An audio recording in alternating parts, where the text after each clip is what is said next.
Let's get one thing straight. A power outage isn't just about sitting in the dark. It's not just an inconvenience. It's the first domino. The moment the lights go out, whether it's a freak storm, cyber attack, grid overload, or something worse, modern life screeches to a halt. Your fridge? Useless. The internet? Gone. Your heater or AC? Offline. Suddenly, survival is no longer hypothetical, and that's when the panic starts. But here's the thing. It doesn't have to catch you off guard.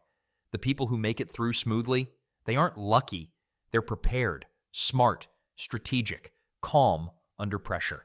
The kind of people who already know what they're going to do when the lights go out. They've rehearsed it in their minds a dozen times, and when others panic, they execute. So what separates chaos from control? What gives you the upper hand when the grid collapses? 7 survival rules. Not 20, not 50, just 7. Because in a blackout, simplicity saves lives. We start with what matters most in the first few minutes after the blackout. Then, we work our way into staying alive and staying sane if it turns into days or even weeks without power. So if you want to protect your home, keep your family safe, and avoid becoming part of the chaos, listen closely.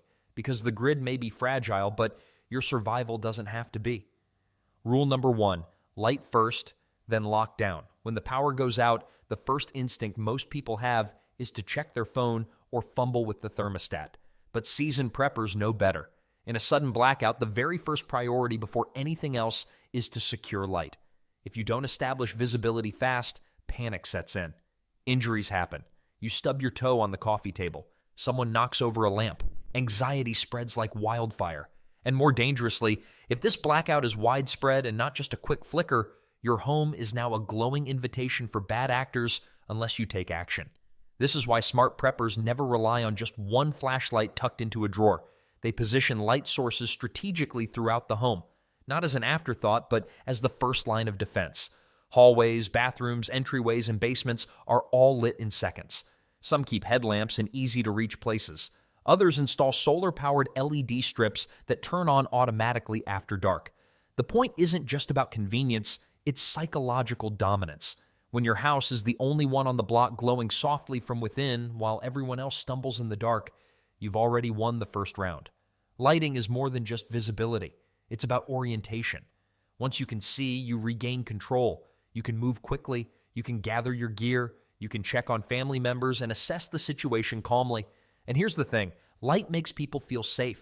Your spouse, your kids, your elderly parent, they'll all be looking to you for guidance in that first minute of darkness. If you're calm and the lights are on, they will be too. You've now bought yourself time and mental clarity to move on to what comes next. Once your space is lit, then and only then do you lock down. You check your windows, you secure entry points, you verify your emergency kit. And if this outage looks like it's going to last more than a few hours, you begin executing your survival plan.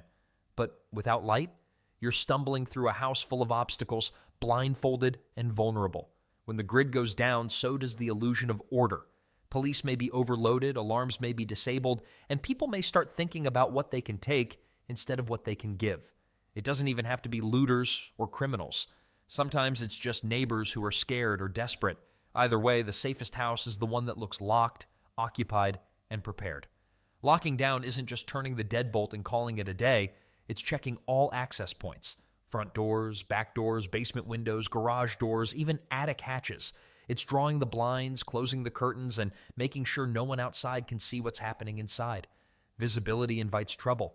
Darkness protects you, but only if you've already lit your interior and dimmed your visibility from the street. It also means getting everyone in the house to a central, secure location, preferably near your supplies, communication devices, and off-grid power sources. And while you're locking up, you're not just thinking in terms of threats from outside, but also what's at risk inside. If your home's security system is down, that means doors might not be monitored. If you rely on electric locks, they're no longer working. That's why manual locks and physical barriers like wooden braces, security bars, and even makeshift wedges become your backup defense. You need to assume no help is coming and act like it. That doesn't make you paranoid. That makes you ready. Rule number 2, secure and stretch your water supply. The second the grid fails, so does your water system's long-term reliability. Pumps stop. Treatment plants lose pressure. And if the outage lasts more than a day, you might find yourself staring at a dry faucet and a ticking clock. That's why securing your water supply isn't just smart, it's a survival imperative. You don't wait, you don't guess. You act immediately. Your very first move should be to fill every large container in your home with water fast. That means the bathtubs, the sinks, any spare buckets, pitchers, jugs, and even heavy-duty plastic bins. Time is critical here. The system may still have pressure for a short while, but that won't last. Every gallon you store now is a gallon you won't be scrambling for later. And it's not about luxury, it's about math. You need a minimum of 1 gallon per person per day. That's just to cover the basics. Drinking, cooking, minimal hygiene. Multiply that by how many people are in your home and how many days you might be without power, and suddenly that bathtub of water doesn't seem excessive. It seems like barely enough, but storage is only the first step. Once you've gathered what you can, you need to shift into stretch mode. That means making that water last as long as humanly possible and having the tools to make even questionable water drinkable. Enter the purification tools. If you've prepped properly, you've got options.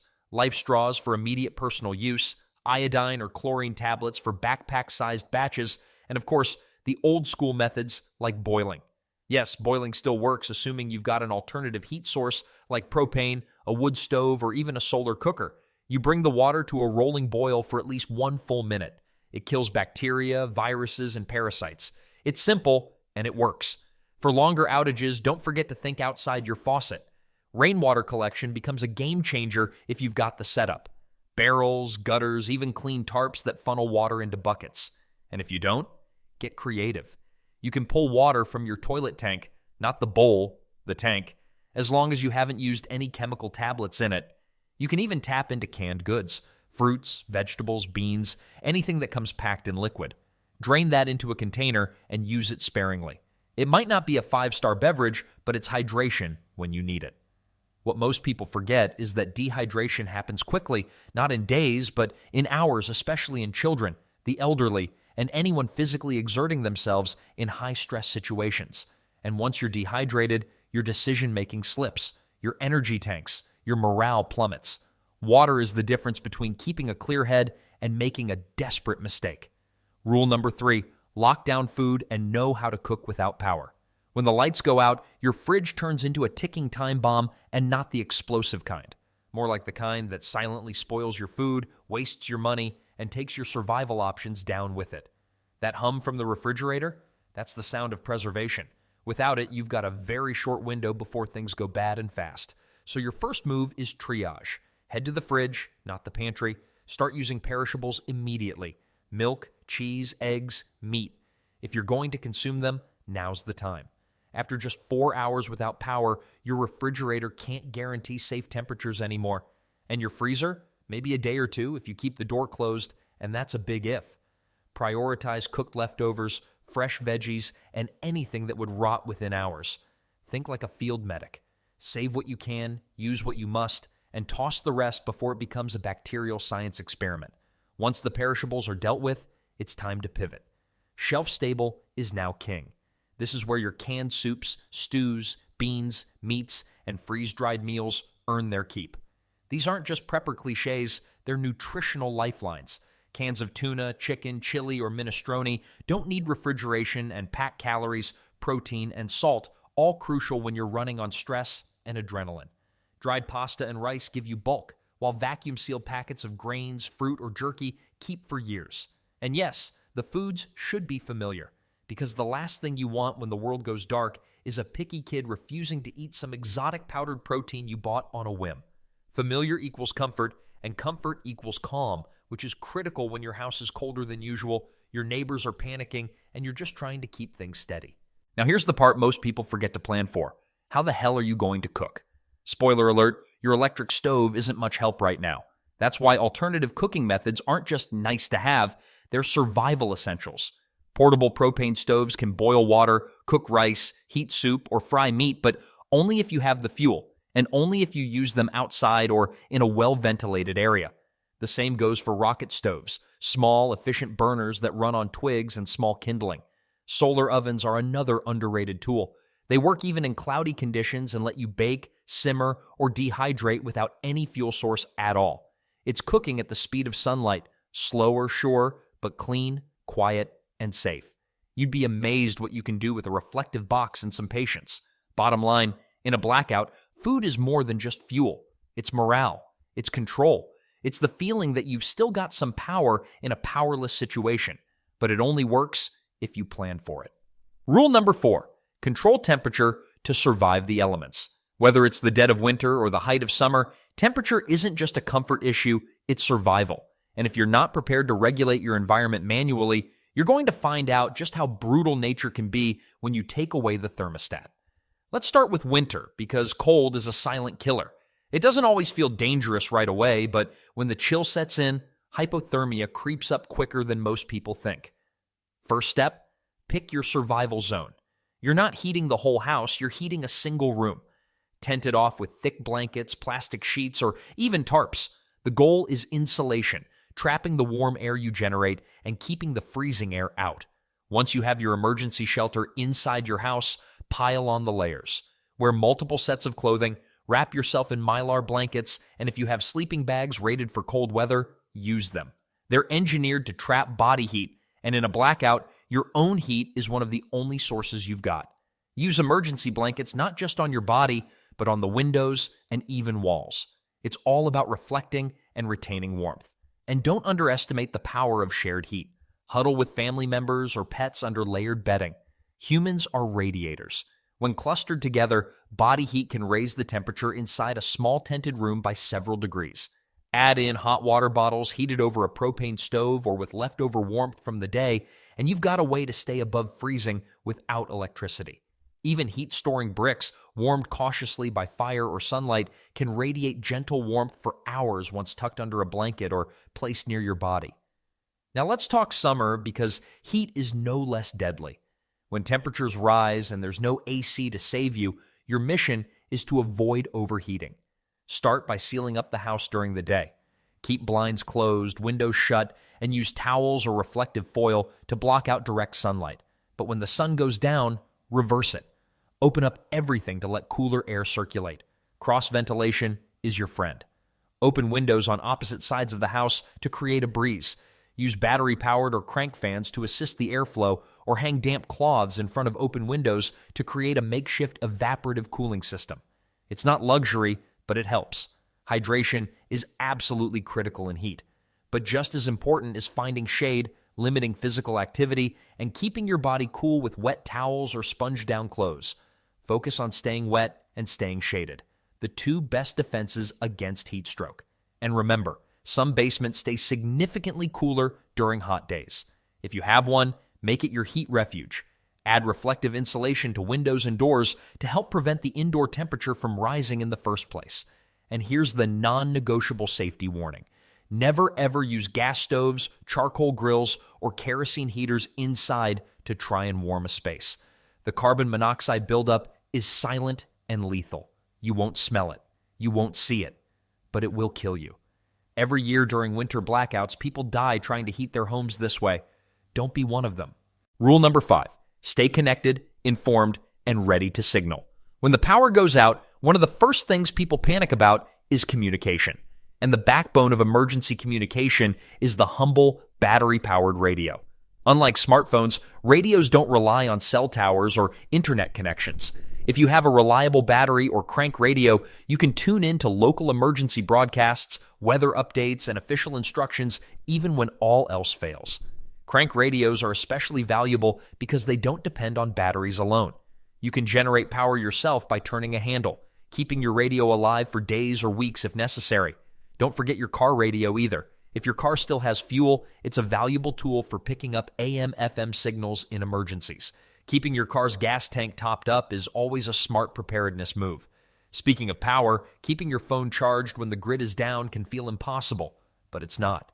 Solar chargers and crank chargers are game changers here. Solar chargers harness sunlight to juice up your phone, while crank chargers let you generate electricity manually. Both can be lifesavers when you need to send a quick text, check social media for updates, or call for help. Because cell networks might go down or become overloaded during an emergency, it's wise to have a printed emergency contact list stored somewhere safe and accessible. This list should include family members, friends, utility companies, doctors, and emergency services. Don't rely solely on your phone's contact list. paper doesn't run out of battery or get wiped by glitches. Keep a copy in your emergency kit and another in a secure but easy-to-find spot in your home. For more advanced options, satellite phones and walkie-talkies can be invaluable. Satellite phones connect via satellites orbiting the Earth rather than local cell towers, so they work virtually anywhere, even in remote locations or when traditional networks are down. Walkie-talkies allow you to communicate directly with others nearby, useful for checking in with family members who might be spread across a neighborhood or campsite. Keep these devices charged and test them regularly to make sure they're ready when you need them. Finally, never underestimate the power of traditional signaling tools like whistles or flares. When all electronic communication fails, these simple, low-tech options can alert neighbors or rescuers to your location. A whistle can be heard for miles in a quiet environment, and flares provide a visual signal that's hard to miss.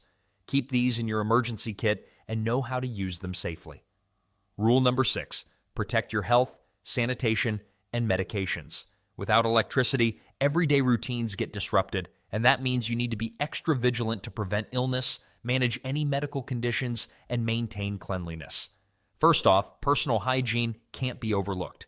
When running water and hot showers aren't available, alternative methods become essential. Stock up on wet wipes and hand sanitizers. Also, keep plenty of plastic bags handy. These serve multiple purposes: collecting trash, isolating soiled wipes or diapers, and preventing the spread of contaminants in your living area. Medications are another crucial piece of the puzzle. Many prescriptions need to be kept cool, which becomes challenging without power. Battery-powered coolers are a game changer here. They allow you to maintain the right temperature for insulin, certain heart medications, or antibiotics, ensuring they don't spoil when your fridge is out of commission. If you don't have a battery-powered cooler, a sturdy thermos with ice packs can be a useful makeshift solution for short periods. Always store medications in their original containers, which usually include important information like dosage, expiration dates, and special handling instructions. Keep these containers in a cool, dry place away from sunlight to prevent degradation. Even in a blackout, organizing your meds properly helps avoid confusion and ensures you take the right doses at the right times. Your first aid kit should be well stocked and up to date with supplies for common injuries or ailments you might face. This includes items for wound care like antiseptics, bandages, and sterile gauze, but also specific treatments like burn cream and fever reducers such as acetaminophen or ibuprofen. Injuries and illnesses don't take a break just because the power is out, so being prepared to treat them promptly is essential. Rule number 7, conserve, communicate, and coordinate. When the power first goes out, your initial instinct might be to rush around, use every bit of stored energy, and consume all the food and water you have immediately. But survival during an extended outage isn't about burning through your resources in a panic. It is about pacing yourself and thinking long-term. The first step is to create a detailed household emergency plan. This isn't just a checklist, but a living strategy that defines clear roles and routines for everyone in your home. Who is in charge of rationing food and water? Who monitors the battery-powered devices? Who is responsible for checking the news or updating family contacts? Assigning these roles early ensures that responsibilities don't fall through the cracks, reducing stress and confusion when the pressure is highest. Alongside roles, set routines to keep everyone organized. Regular meal times, hydration schedules, and nightly check-ins can help maintain normalcy amid the chaos. Rationing your supplies is critical. You want your food, water, and batteries to last as long as possible, so resist the urge to consume everything on day one. Establish daily portions based on what you have and how long you expect the outage to last. This takes discipline. Beyond the basics, morale is often overlooked, but just as important.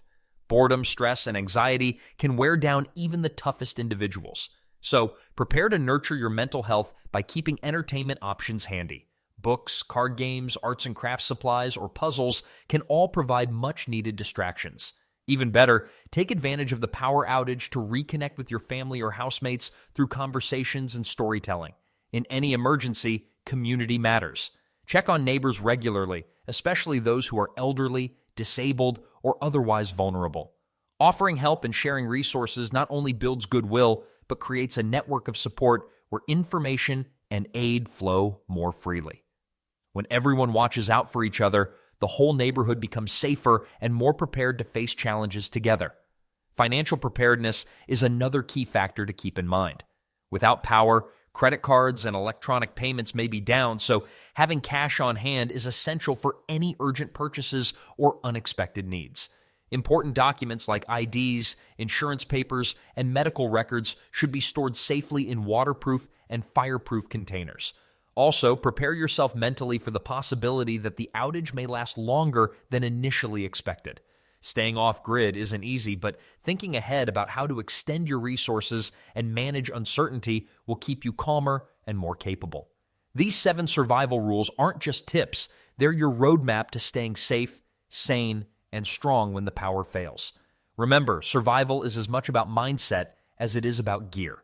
Stay calm, stay organized, and keep your community close. If you found these tips helpful, hit that like button, subscribe for more essential survival advice, and share this video with your family and friends. Because when it comes to emergencies, the more people who know what to do, the safer we all are.